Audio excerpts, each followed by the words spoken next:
Assalamualaikum warahmatullahi wabarakatuh. Kembali bersama saya dalam program Homeschooling 101, serial yang membahas tentang seluk-beluk homeschooling mulai dari konsep dasar hingga keseharian.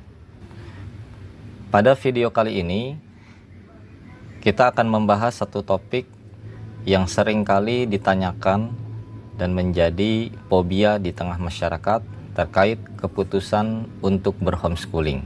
Homeschooling diasumsikan memiliki biaya yang tidak sedikit.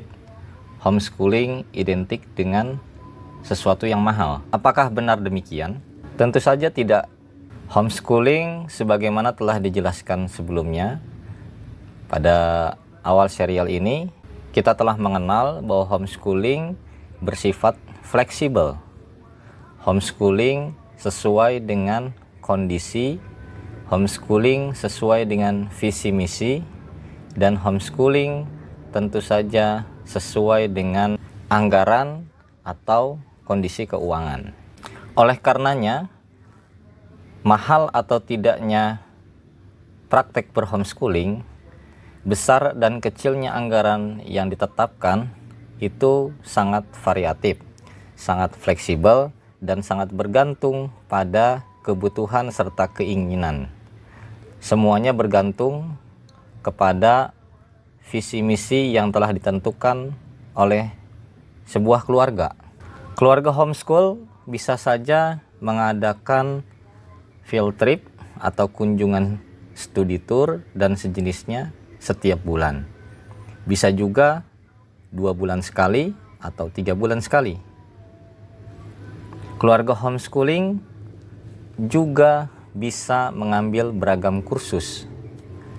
1 pekan sekali, 1 kursus dalam 1 periode, atau beberapa kali dalam 1 pekan. Beberapa kursus dalam 1 periode.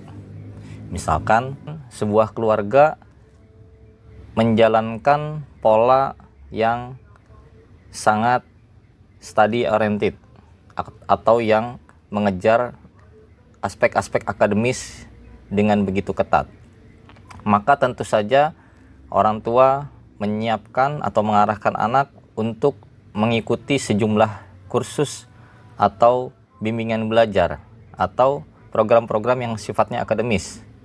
Misalkan mendaftarkan ke PKBM, kemudian mengikuti atau mendaftarkan anaknya juga kepada program-program seperti metode baca tulis, metode berhitung seperti jari matika, sempowa, jari aljabar, dan sejenisnya.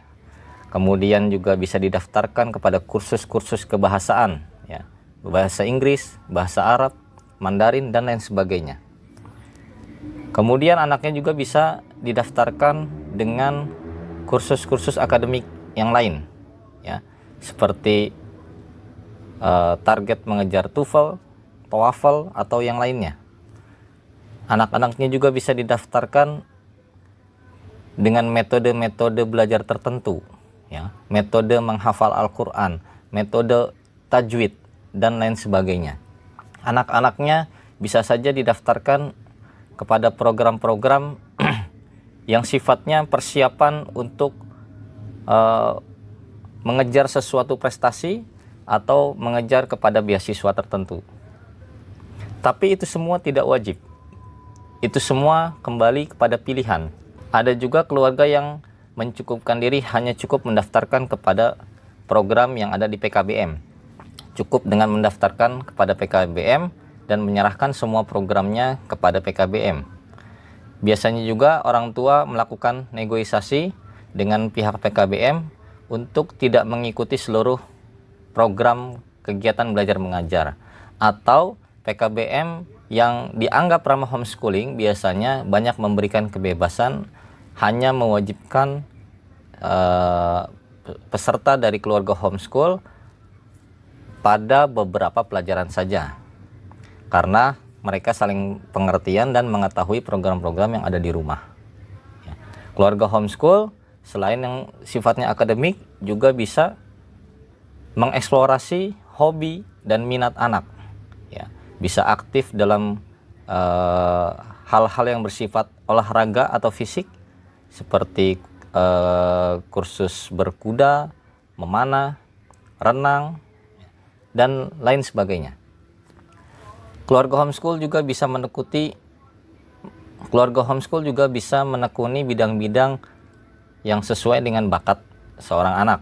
Ya, misalkan ada yang bakatnya di bidang otomotif, ya, bakat di bidang seni, bakat di bidang literasi dan lain sebagainya.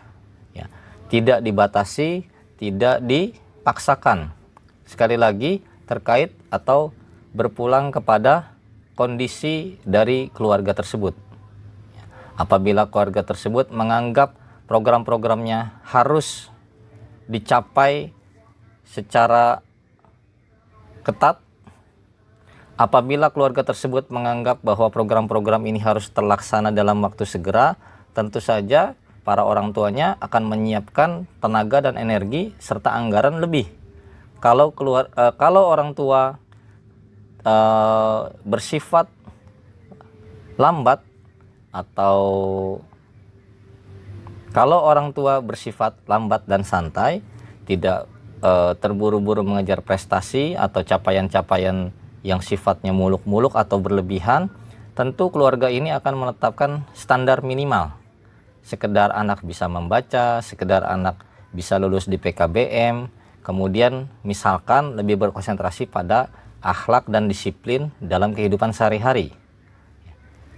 Keluarga homeschool juga bisa menetapkan atau berorientasi pada akhlakul karimah, pada akhlak mulia, sopan santun, etika keseharian, atau dalam hal praktek keterampilan mengurus rumah. Sekali lagi, biaya tidak menjadi halangan bagi keluarga yang menetapkan diri untuk homeschooling.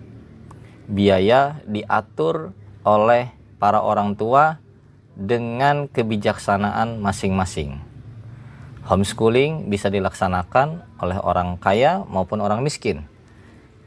Homeschooling bisa dilaksanakan untuk keluarga yang tinggal di kota maupun di desa.